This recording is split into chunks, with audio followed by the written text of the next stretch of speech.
Кудайдын чакырыгы 30 май.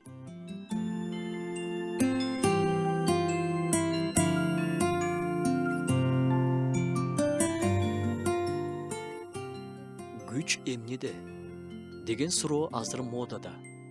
Интернетте ушул суроону беришип, ар кандай жоопторду алып жатышат. Бирөө айтат, күч чындыкта, башкасы күч бийликте. Дагы ушу сыяктуу жоопторду айтышат. А биздин күч эмнеде? Биздин күч Кудайда. Кудайда болгон адам күчтүү. Дагы бир нерседе күч бар.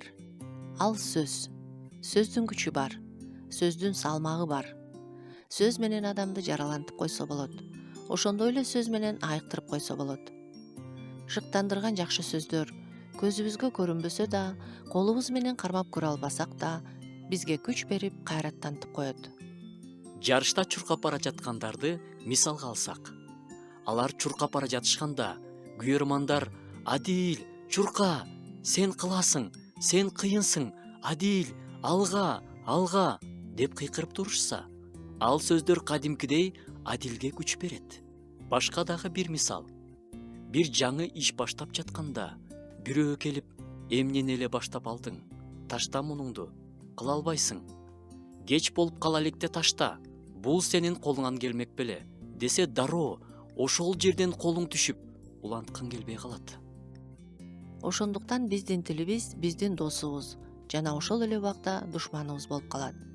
Жакшы кабарларда жазылган.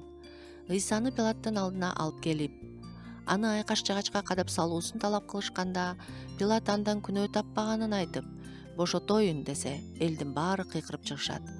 Пасах майрамына карата бир туткунду бошоткон салт боюнча Ыйсаны кое берейин десе, элдин баары Барабаны бошот, Ыйсаны болсо айкаш жагачка кадап сал дешет. Ошондо Пилат суу алып чыгып, бул адил адамдын канына мен күнөөлүү эмесмин деп, баарынын алдында колун жууйт. Чогулуп турган еврейлер, анын каны биздин жана биздин балдарыбыздын мойнунда болсун деп жооп беришти. Ошондо Пилат Барабаны бошотуп берип, Ыйсаны айкаш жыгачка кадаганы буйруду. Бараба болсо коз колоң чыгарып, киши өлтүрүп түрмөгө түшкөн болчу.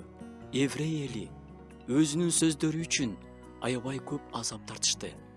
Ата мекендик согуштун убагында Гитлердин еврей элине кылган азаптарын адам көз жашсыз угуп тура албайт.